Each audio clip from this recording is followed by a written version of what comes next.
golani, care provoacă dezordine în centrul orașului. De ce l-a arestat? Hai, domnul șef, ce n-a zis nimic, că domnule să ne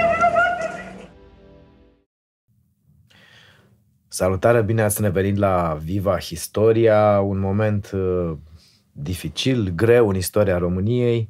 Morții, răniții, bătuții și arestații din zilele de 13, 14 și 15 iunie au săpat o prăpastie nu numai între popor și putere, ci în primul rând între două părți ale poporului.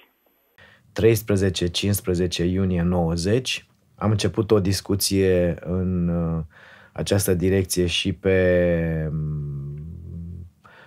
Happy Fish, la mintea lui Tetelu. Continuăm aici așa cum am anunțat, cu dezvăluiri, cu documente audio legate de 13-15, cu Liviu Tofan, director știri Europa Liberă, chiar în acea perioadă.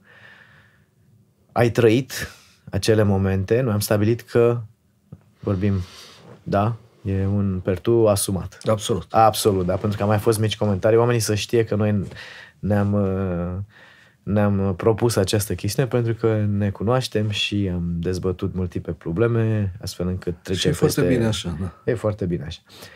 Din când în când voi mai interveni, pentru că reiau formatul emisiunii, poate unora nu le-a fost clar, este o discuție, nu este un interviu. Acesta e specificul emisiunilor pe care le fac eu, e o discuție. Dezbatem, intervin când simt că am nevoie de clarificări. Nu este un interviu simplu, banal, găsiți la televiziuni, la radiouri simple. Aici e o discuție, chiar vreau să luăm evenimentele așa cum au fost și să le punctăm la momentul când ceva ne sare în ochi. Și ne sare în ochi tragedia care s-a întâmplat în 13-15, care a fost revelată ulterior de niște înregistrări extrem de importante. Practic, cumva adevărul istoric care a ieșit în urma înregistrărilor dintre diferitele instituții ale statului, dintre conducătorii din acel moment și practic ni s-a luat o ceață, acea ceață celebră, nu? Introdusă în limbajul politic de către Ion Iliescu și de către televiziunea română, bineînțeles. Și această ceață a fost îndepărtată de americani. Aș vrea să povestim acest aspect care mie mi s-a părut foarte interesant. Nu știam cu exactitate, știam că există acele înregistrări, le-am citit la un moment dat în istorie, dar înțeleg că Europa Liberă a fost prima instituție media care a difuzat acele înregistrări și despre ele aș dori să vorbim, este foarte important și dezbatem din acest unghi, ceea ce s-a întâmplat la 13-15. Adevărul a adus în eter de americani. De ce de americani? O întrebare serioasă. De americani în sensul că Radio Europa Liberă era un post de radio american. Cât privește sursa acelei înregistrări, nu avem date certe. Efectiv, nu avem date certe. Deși, iată, vorbim despre evenimente petrecute fix acum 34 de ani. Deci o mulțime de ani, o viață de om, cum se spune, cunoscute, pentru că după ce noi am difuzat acea înregistrare, ea a apărut și în presa din România. Sunt sigur că România Liberă a publicat de asemenea transcrierea. Iar astăzi, iată la ce distanță în timp, acea înregistrare are o relevanță cu totul specială din punct de vedere juridic. Pentru că suntem fix în faza, după 34 de ani, repet, îngrozitor, în care, în sfârșit, începe, sperăm să se judece, celebrul dosar al mineriadei. Noi toți sperăm să se întâmple ceva. Până la speranță aș vrea să înțeleg totuși, e un lucru de interes pentru mine personal. Și acum demascarea vine pe bandă de magnetofon. Zicem că nu știm cine a făcut înregistrările. Acest mister, eu aș vrea să discutăm și acest mister, pentru că există teorii conspiraționiste și aș vrea să nu le alimentăm, dar în același timp să ne alimentăm curiozitatea. Și aș vrea să întreb cu cea mai mare sinceritate de ce la Europa Liberă am zis americani. Americanii au făcut și înregistrările, chiar dacă spui că nu știm cine, totuși de ce? Să ne întrebăm. Să ne întrebăm. Cine ar fi putut face acele înregistrări? Acum chiar că doar o să pun întrebările. N-am niciun răspuns, n-am niciun insight. De ce ar fi făcut americanii și care americani? Faptul este că noi am primit la München, la redacție, o casetă. Și asta se întâmpla fix acum 34 de ani. Încă o dată, cronologic, difuzarea a avut loc la? Circa o săptămână după mineriadă. Extrem de important. Practic, atunci. Nu după X ani. Totul era încă foarte, foarte cald, extrem de cald. Autoritățile din acea vreme n-au avut niciun fel de reacție. Cele mai arzătoare momente ale conversațiilor Mihai Chițac, acum fost ministru de interne, cu oamenii săi din Piața Universității, conversații înregistrate în ziua de 13 iunie anul curent. Nu ne-am fi putut aștepta în acel moment ca regimul nou instalat, regim Iliescu, care a provocat mineriada, să aibă vreo reacție la acele înregistrări. Deci am primit acea casetă pe care noi am ascultat-o și reascultat-o pentru că nu ne venea să credem ce e pe ea. Deocamdată să ne ferim, să vedem dacă ne aruncă în cap. Ordinul primului ministru este să putem să stăpânim exteriorul până când vin muncitorii. Cine are garanția că vin?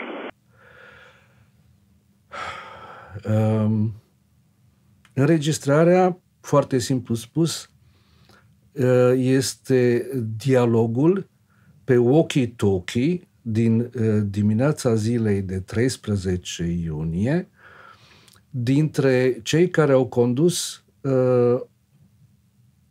operațiunea de lichidare a pieței universității în acea dimineață, respectiv ministrul de interne de la acel moment, generalul Chițac, și șeful Poliției Naționale, proaspăt numit la acel moment, Corneliu Diamandescu, un fost milițian de carieră, cum erau la acel moment toți. Foarte pe scurt, pentru cei care sunt foarte tineri, ți-am zis că avem un public și foarte tânăr.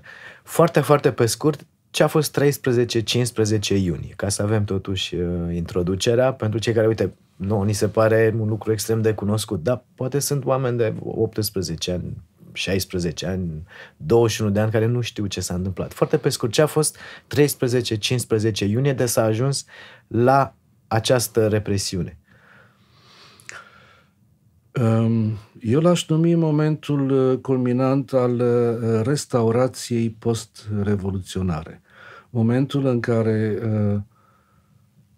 fosta nomenclatură instalată foarte bine la putere, mai ales în urma alegerilor din 20 mai, în care puterea lor a fost confirmată, să zicem, s-a hotărât să închidă gura definitiv opoziției. Nu a fost suficient că opoziția a fost înfrântă categoric, conform datelor oficiale, în alegerile din 20 mai. Era vorba de incipienta societate civilă care se coagulase în Piața Universității în aprilie-mai 1990 și care trebuia pusă cu botul pe labe definitiv. Au început să arunce cu sticle incendiare. Ne-au lovit un băiat în față. Foarte greu de rezolvat acum treaba. Și de aia, din acest motiv, spun că a fost momentul desăvârșirii restaurației după Revoluția din decembrie 89. Restaurația respectivă din 13 iunie însemnând că piața a fost golită de cei care mai rămăseseră acolo printr-o acțiune violentă a poliției și celorlalte instituții de forță. Evident, e vorba de securitatea cea rea, de partea cea rea, pusă pe liber după Revoluție și nu de securitatea cea bună, încadrată azi în poliție, în armată și în serviciu de informații român, care a fost pe străzi și a jucat un rol important în ziua de 13 iunie în ațățarea spiritelor și chiar în ațățarea unor incendii la propriu, exact în măsura în care mai apoi trebuia justificată chemarea minerilor și represiunea. Populația Bucureștiului a reacționat în sensul în care a ieșit înapoi în stradă pentru că a simțit această... Provocată. A fost provocată și practic lumea a ieșit extrem de nervoasă. Nu se putea ca să avem o nouă, să zic, împrăștiere a oamenilor din piață ca la Revoluție. Practic a fost cam același raport de forțe și atunci lumea a ieșit în stradă.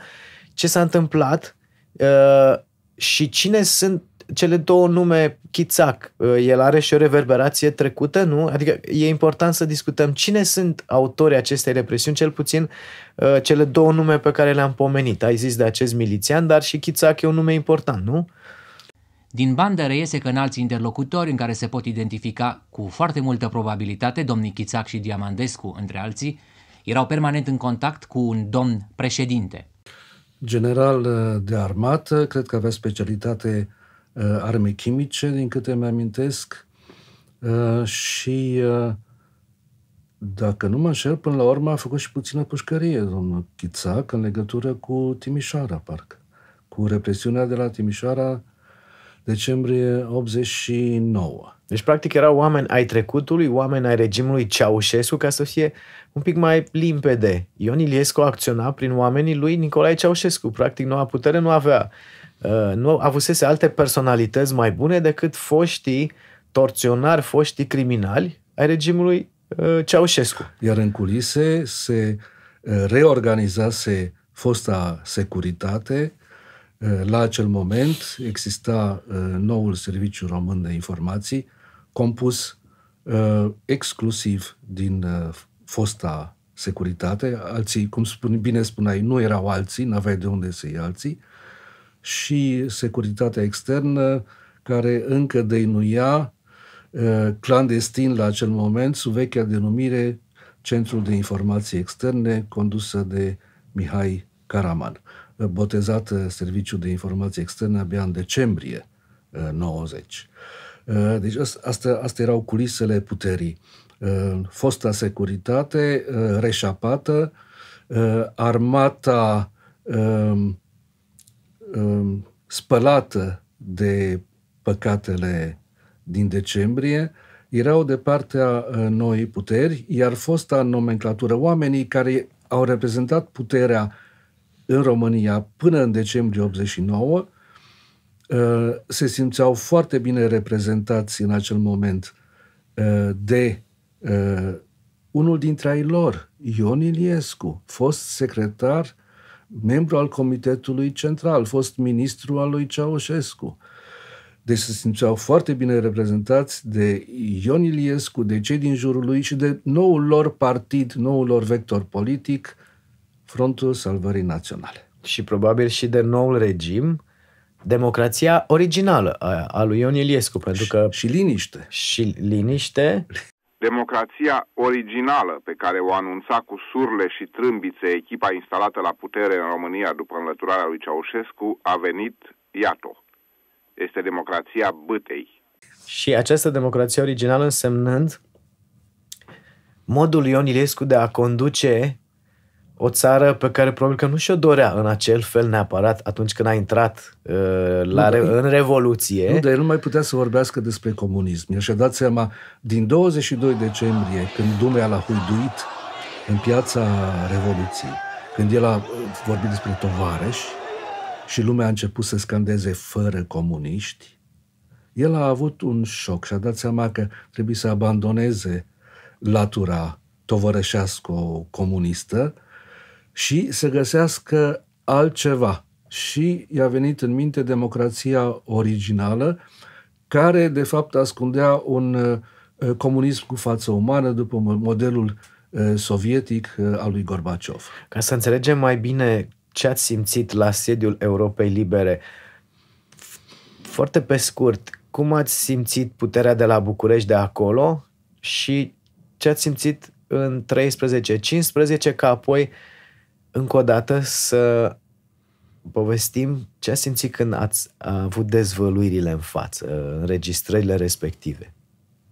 Așa, un parcurs cronologic a ceea ce simțeați de acolo, pentru că voi aveați mintea deschisă, era altfel decât oricare cetățean din România. Cum ați perceput? Cum ați perceput ceea ce s-a întâmplat până în 13-15?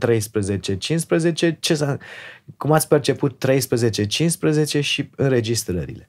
Dar acțiunea de reprimare, oricât ar fi ea de brutală, ține exclusiv de competența instituțiilor de ordine ale statului. Nu poate fi dusă de forțe parainstituționale. Cine apelează la forțe parainstituționale procedează în realitate la o lovitură de stat. Este ceea ce s-a petrecut în România în zilele de 13, 14 și 15 iunie, când n-a fost înnăbușită o revoltă, ci s-a dat o lovitură de stat. A fost o cascadă de dezamăgiri începând din 24 ianuarie, când am asistat la prima fentă a noii puteri, când Frontul Salvării Naționale, cel care declarase că s-a constituit doar cu scopul de a organiza alegeri libere în România și nu va participa la acele alegeri într-un fel, e bine, își încalcă cuvântul, face o fentă de 180 de grade și anunță că se transformă în partid politic. 24 ianuarie. Da.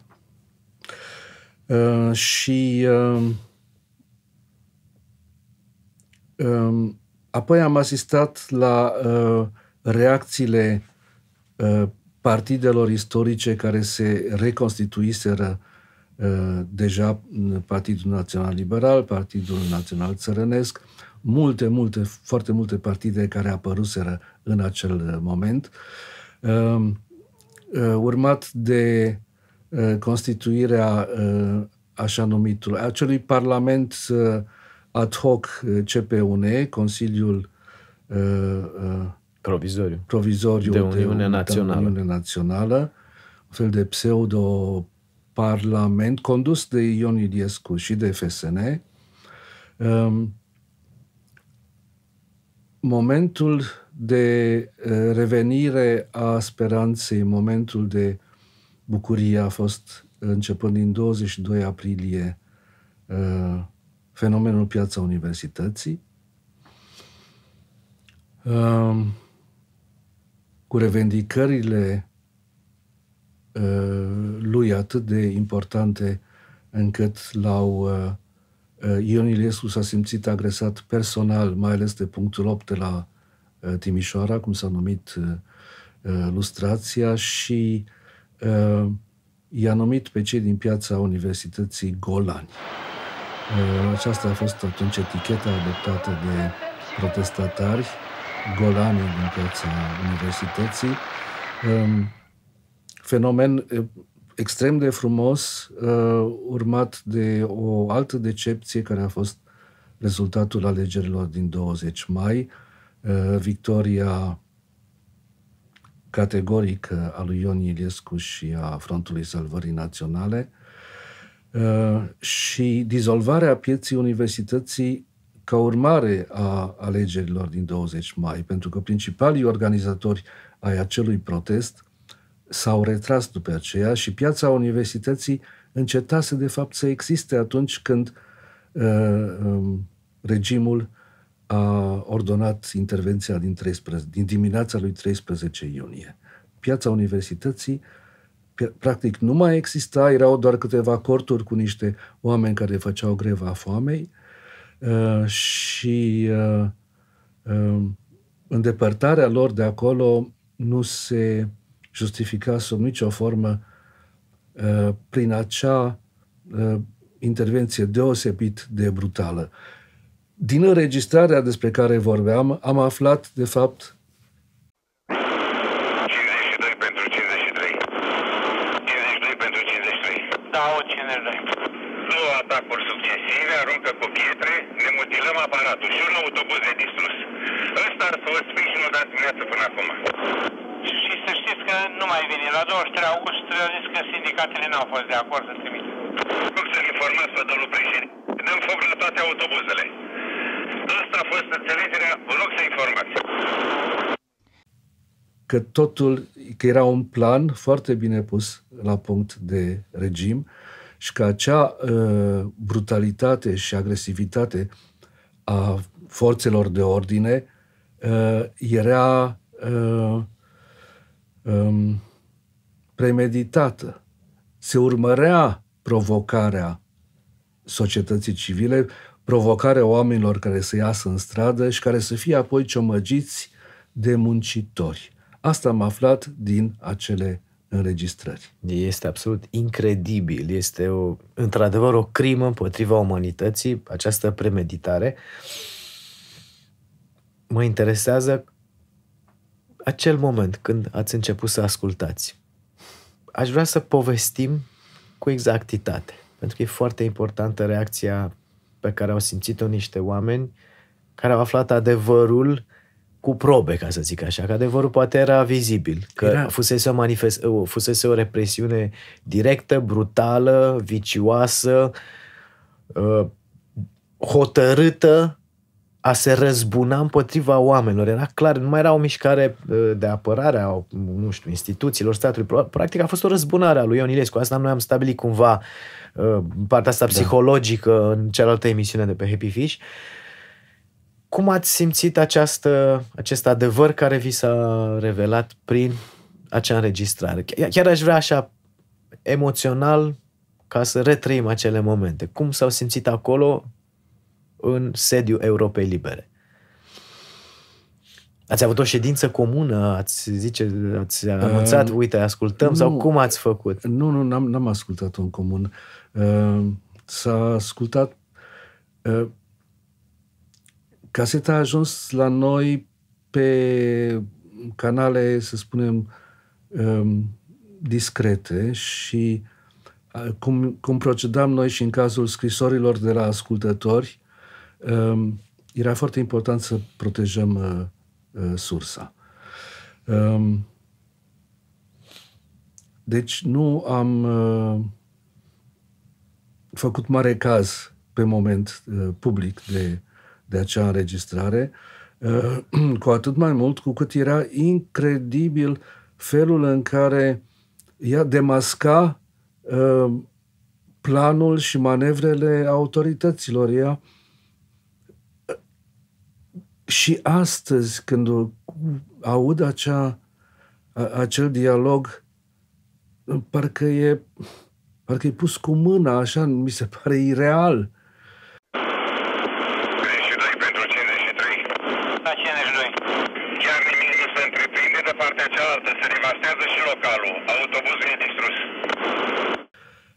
Și a doua întrebare a fost dacă, sigur că trebuia să ne asigurăm cât de cât că înregistrarea este autentică, că nu suntem manipulați cumva. Pentru că era prea frumos ca să fie adevărat. Purtătorul de cuvânt al guvernului, domnul Cristian Unteanu, a răspuns, citez, totul este o minciună, nu există o astfel de înregistrare. Închei citatul. Ei bine, ea există și noi am transmis-o. O punem și la dispoziția experților în descifrarea amprentelor vocale, oricând, pentru epuizarea oricărui dubiu. Clar este că... Și invers era reciprocă. Era prea adevărat ca să fie frumos. Adică a fost oribil ce ați auzit. Reiese din înregistrare cât se poate de clar că responsabilii Ministerului de Interne mizau pe intervenția muncitorilor de la uzinele 23 august și de pe platforma Pipera. Ei însă n-au ajuns în centrul Bucureștiului pentru că n-au plecat niciodată. Și n-au plecat, ne-o spune Onor numărul 53, pentru că sindicatele uzinelor 23 august s-au opus. Să fie acesta motivul mustrărilor făcute sindicatelor de președintele Iliescu la 15 iunie?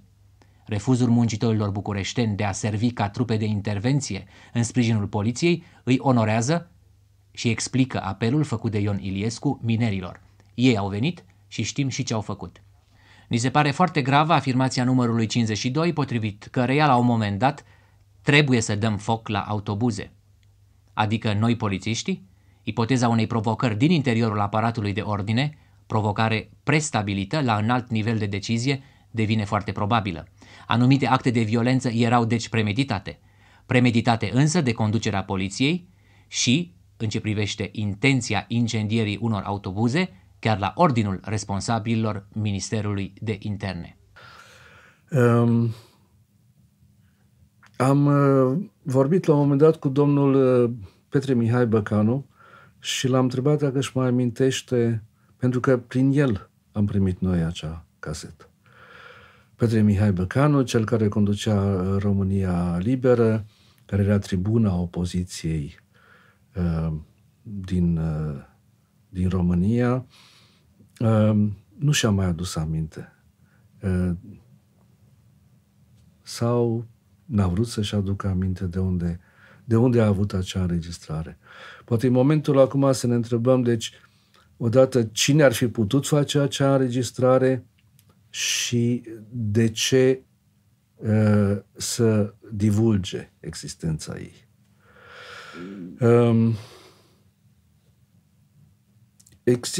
Existau în Occident, erau foarte comune, așa numitele scanere. Era un fel de aparat de recepție construit pe anumite frecvențele folosite nu de radio, frecvențe folosite doar pentru de poliție de regulă. Scanere se numeau, erau folosite de jurnaliști, de interlopi care vreau să audă ce comunică poliția. Bun, așa ceva exista în Occident. Întrebarea este cine avea în România, la 6 luni, doar 6 luni de la Revoluție, un asemenea aparat. Și eu nu cred că exista vreo persoană privată care să aibă așa ceva acasă. Nu cred. Atunci. Așa. Mergem pe firul raționamentului. Cine putea să aibă? Cine avea așa ceva? Sigur că aveau cei de la SRI, aveau din dotările securității, cu siguranță, la interne și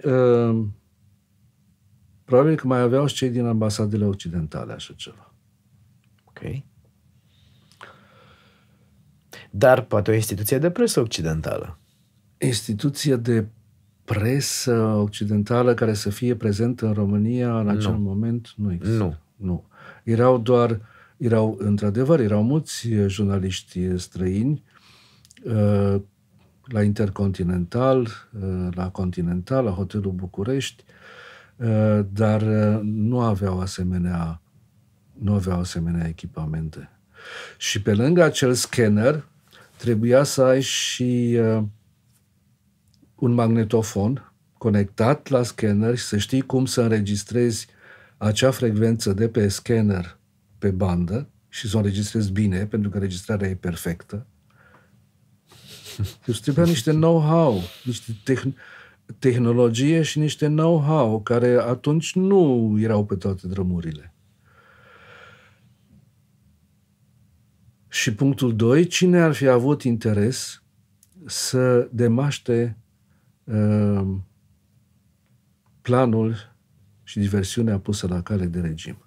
Și atunci am putea să ne gândim la o instituție oficială a unui stat, poate, care urmărea evoluția democrației. Până la urmă, aceste lucruri contau în Occident. Conta cum se manifestă noile puteri, pentru că era o nouă raportare la războiul rece, mi-închipui, și dacă înainte să zicem că se comunica mai greu cu aceste țări mai mici și se comunica, sau cel puțin interesant, era mai mare legat de Uniunea Sovietică, acum micile țări democratice probabil că reprezentau un interes în sine, fiecare ca punctual pentru puterile occidentale, să le vadă cum evoluează.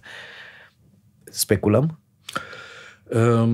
Nu speculăm prea mult și oricum misiunea ambasadelor occidentale de la București, cele mari și importante, era, mai ales după ecoul extraordinar provocat de Revoluția din decembrie și de seria de demonstrații și de proteste din ianuarie, februarie, martie, aprilie, interesul acelor ambasade era de a urmări foarte atent ce se întâmplă.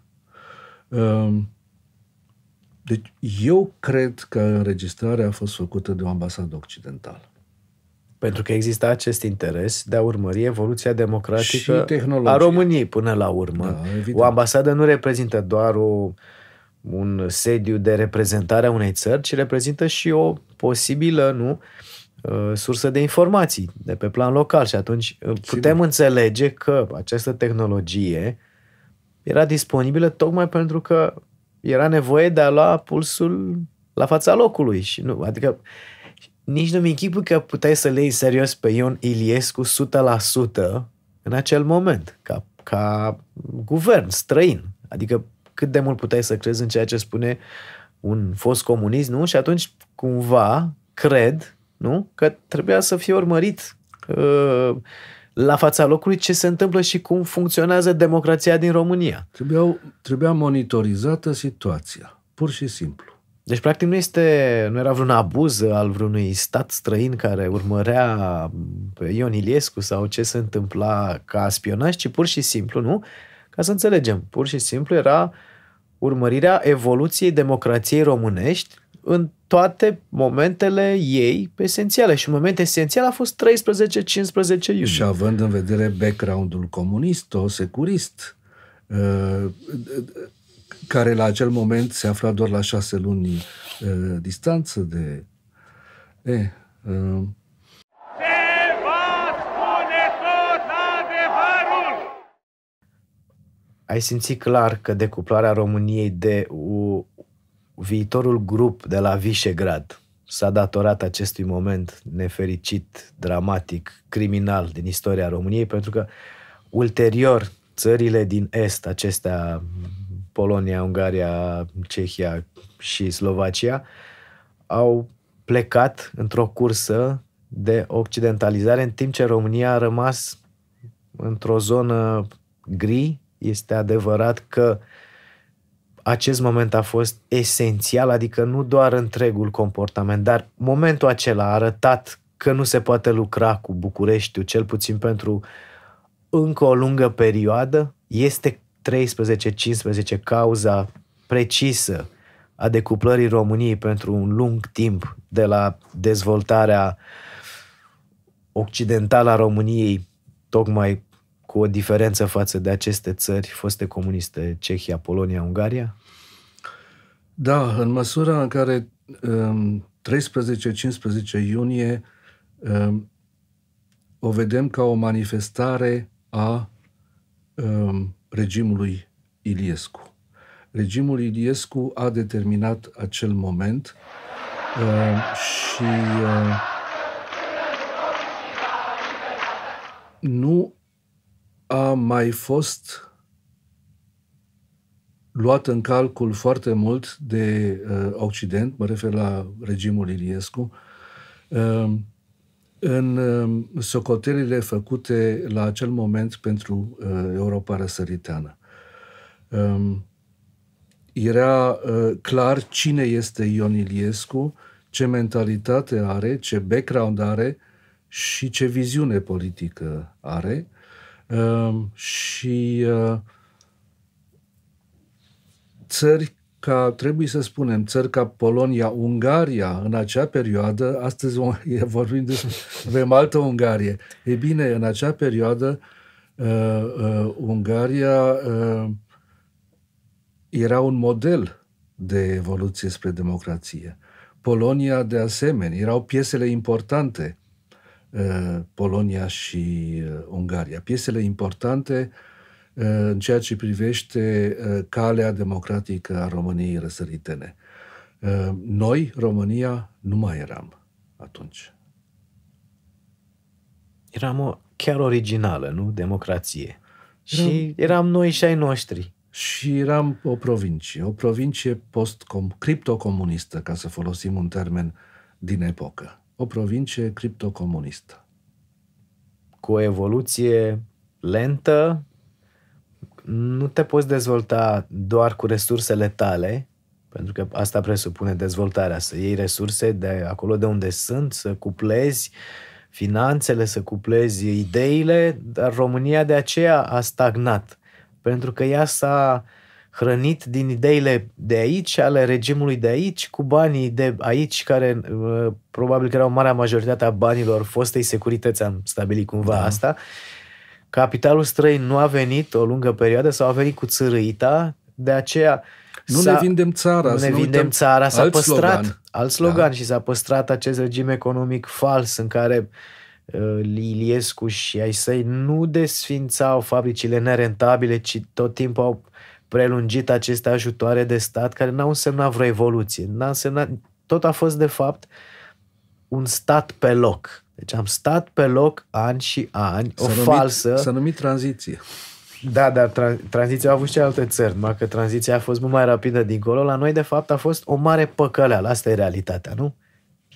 Retrospectiv, ce a făcut Ion Iliescu și ai săi a fost să păcălească populația României că evoluăm. Practic, n-avea cum să evoluezi cu propriile tale resurse. N-avea cum, de unde să aibă banii lui Ceaușescu, care bani? Nu era niciun ban, banii fusese răfurați, banii lui Ceaușescu.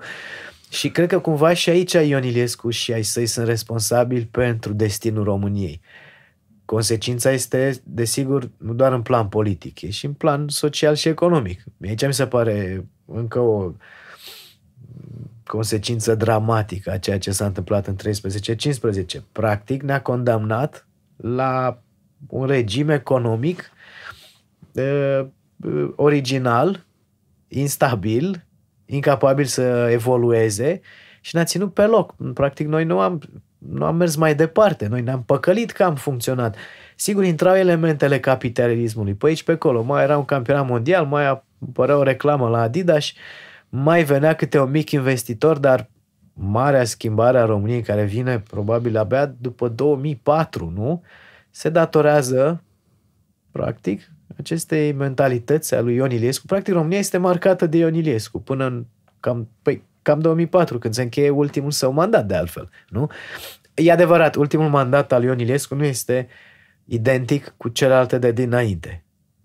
Suferă și Ion Iliescu transformarea, am mai discutat asta. Adică Ion Iliescu e o persoană care și-a înțeles gesturile cumva, s-a schimbat într-un fel, era evoluat, sigur, pe spinarea românilor. Ironia istoriei, România aderă la NATO sub conducerea lui Ion Iliescu. Este, practic, răzbunarea sa. Ion Iliescu s-a răzbunat de 2 ori pe România. Are acest... nu știu, a avut această șansă, dar s-a răzbunat de 2 ori. S-a răzbunat atunci când a ținut România pe loc, după Revoluție, când era contestat, da? Și așa a făcut România lui, cu 13-15, cu Patrilaterul Roșu, cu toate ideile sale fixe de a fi prieten și cu Uniunea Sovietică, și cu China, și cu toată lumea, și un pic de capitalism, și un pic... Și vine acel moment, anul 2000, da? Alegerile din 2000, când oare istoria, poate serviciile, putem analiza. Eu cred că e deschis subiectul. Practic, cred că abia acum se poate deschide subiectul Ion Iliescu Vadim la alegeri. Nu știm dacă nu cumva a fost o manipulare și acolo. Păi da, asta a început încă din martie 1990, când apare România Mare. Ziarul și revista, ziarul devenit revistă România Mare și partidul România Mare a lui Vadim Tudor. Manevra aceasta, diversiunea aceasta începe în 1990 și duce, cum ai spus, la alegerile turul 2 din 2000, Iliescu versus Vadim Tudor, nu? Îți fac o mică dezvăluire, pregătesc un fel de aur în acum 34 de ani, da? Îți fac o mică dezvăluire și pentru cei care ne privesc. Va urma un episod Vadim Tudor, pe care îl documentăm. Pentru că este un moment cheie, un personaj cheie. Cât a fost el de nefast, el nu poate fi scos din istoria României și duce cumva el este mai important decât pare. Sau acum apare un personaj comic, nu știu cum ți se pare ție, dar eu îți spun din contactul cu cei tineri, Vadim Tudor este în acest moment, pentru generația tânără, un personaj care există, atenție, s-ar putea să te mire.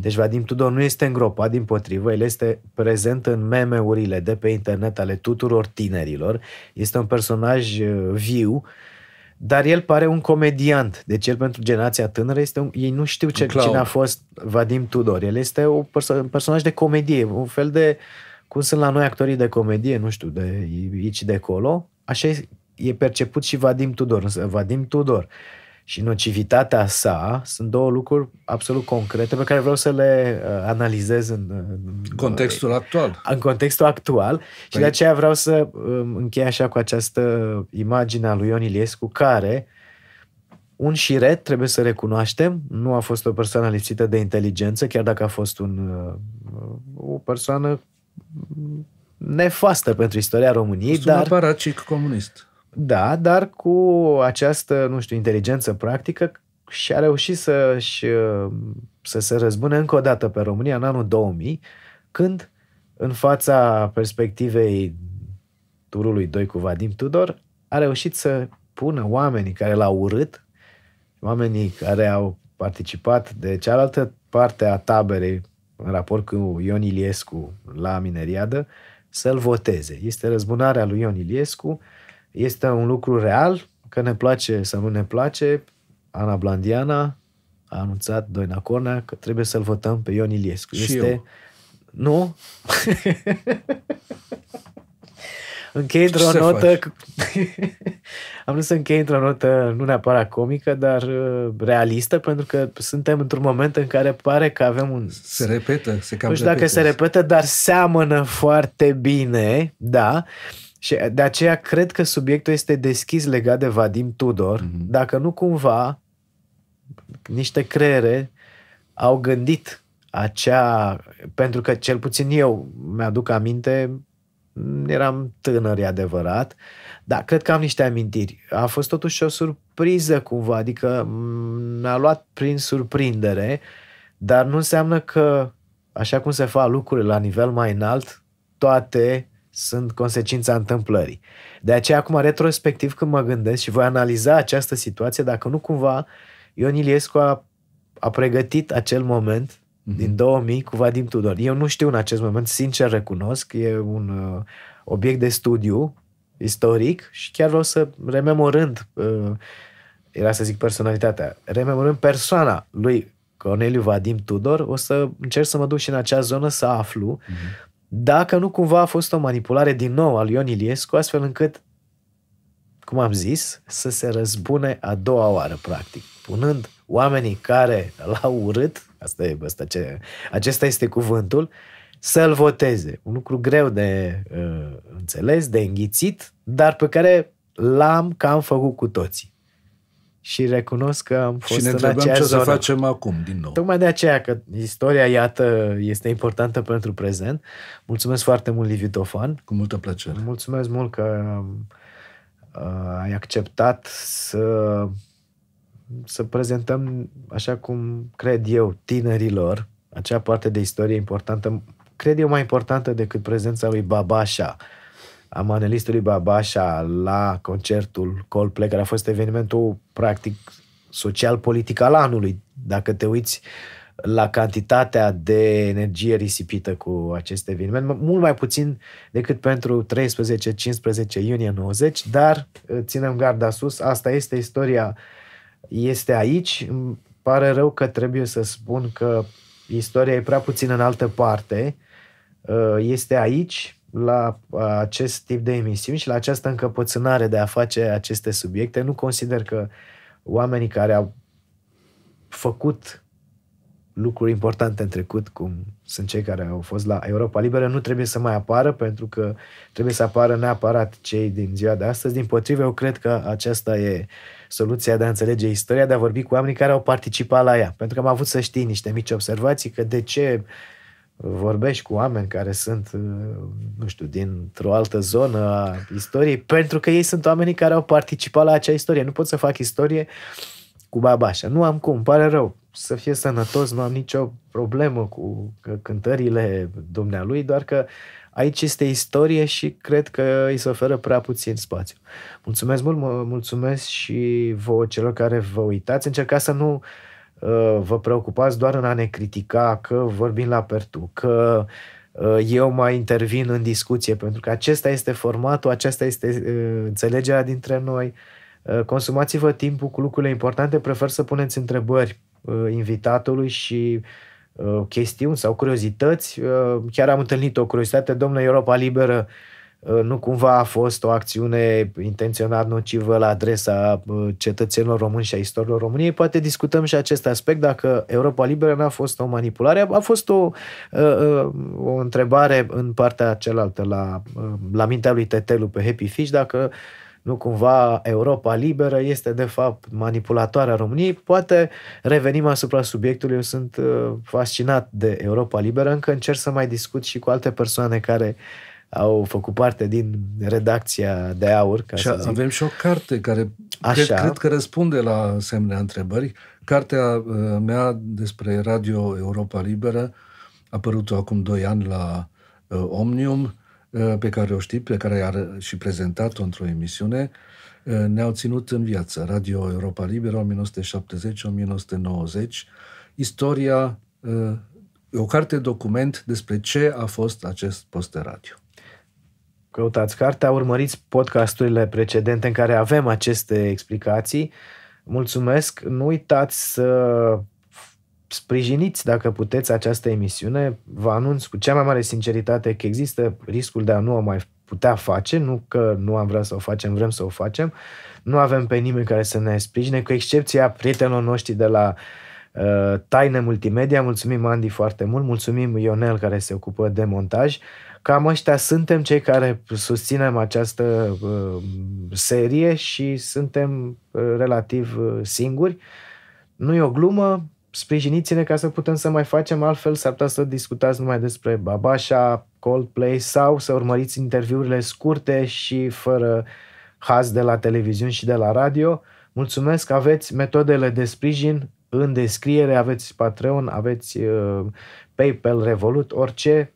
Vrem să mergem mai departe. Nu e o cerere legată de finanțarea noastră personală, ci de a susține efortul de a fi aici cu aceste subiecte. Mulțumesc, succes, să ne reîntâlnim cu bine și eu aștept episodul, Vadim, sper să fie o surpriză plăcută.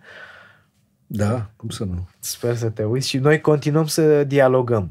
Promiți că mai ne revedem. Ținem legătura. Țin foarte mult la acest dialog. Îmi place foarte mult ceea ce comunicăm și această parte a istoriei pe care nu am cunoscut-o direct, ci doar indirect. Să avem cu toții succes și sănătate și istoria merită.